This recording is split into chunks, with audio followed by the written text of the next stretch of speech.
सुदेव शंभो मदकोधारी वैरागयोगी शिवशूरपाणी सदा समाधि निर्वोधवाणी उमानि वाचा कृष्णंतकारे सुदेव भूतादिनाथ अरियंतकाता स्वामी माता ध्वज संप्रभाता राजा महेश्वर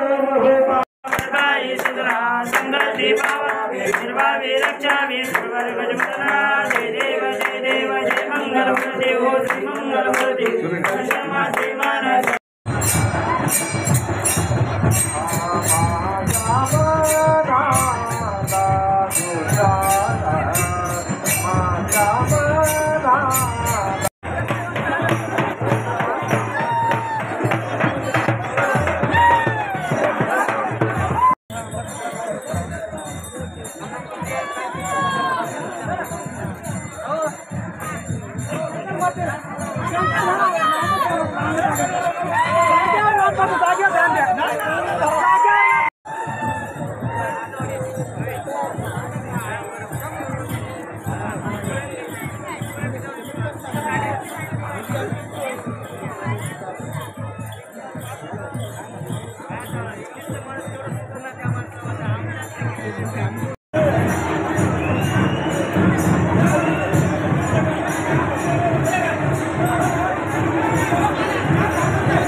एक कुलदैवतापासून सुरू महादेव, ह्या आमच्या डोणगाव नगरीचे कुलदैवत शंभो महादेव पासून सुरू करत असताना मी या गावचा माधवराव अप्पाराव मुंके माजी सरपंच, ही जी परंपरा चालू आहे अखंड पद्धतीने चालू आले। आम्ही जन्मलो, आमच्या अगोदरचे वडील जन्मले, हे काठी कावड हे दोन अशा पद्धतीचे एक संगम आहे।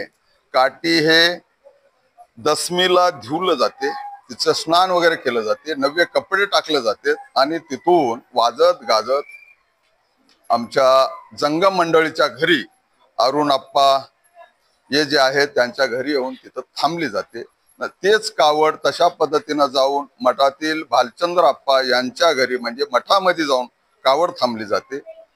मग द्वाद एकादशी झाल्यानंतर एक काठी वर येते, दुसऱ्या दिवशी एक काठी वर येते आणि द्वादशीच्या दिवशी गावातील सर्व जाती धर्मातील इतर जे कोणी आहेत, अस्पृश्य नाही, काही नाही, सर्व वाजत गाजत अंबली घेऊन महादेवाला येतात आणि सर्वांनी सर्वाच्या मनातून महादेवाचं शंकर पार्वतीचं विवाह लागला जातो। नंतर तिथून ते संपल्यानंतर संध्याकाळच्या वेळेस रुद्रापूर येथून आमच्या महादेवासाठी एक काठी येते। ते काठी आल्यानंतर जंगम मंडळीच्या घरी जाते। जंगम मंडळी विधिवत त्याची पूजा वगैरे करून ती पुन्हा आरती वगैरे केल्यानंतर तिथून मानकराच्या घरी जाते, म्हणजेच आमचे डॉक्टर BM पाटील यांच्या घरी जाते। तिथं पूजा झाली नंतर मठाला जाते।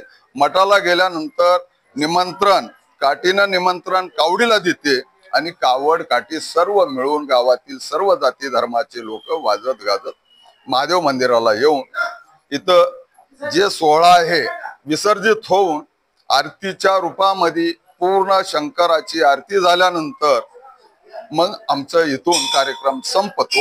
याच्या पुढे जे आहे इतर कार्यक्रमाला सुरुवात। यात्रा साजरी करते वेळेस कावड काठी फार उत्साहानं कावड आमचे भालचंद्र अप्पा महाराज यांचा कावडीचा मान आहे। कावड त्यांच्या घरी उभा केली जाते। काठी आहे, काठी जंगम मंडळी असेल किंवा आम्ही स्वतः मानकरी असाल, या मानकरीने या काठी कावड त्यांच्या घरून या महादेव मंदिरापर्यंत त्याचे उत्साहानं आम्ही साजरी करून आम्ही कावड काठी हे महादेव मंदिरापर्यंत घेऊन येऊन शिवलग्न असेल किंवा इतरही 2-3 दिवसाचा जे कार्यक्रमाचा स्वरूप आहे ते आम्ही अतिशय उत्साहानं साजरी करतो। तर कावडीचे आमचे जे कावड ज्यांच्या घरी कावड हे उभा केली जाते ते आमचे भालचंद्र महाराज इथं आहेत। त्यांनी आपल्याला अजून योग्यरित्या सांगू शकतो।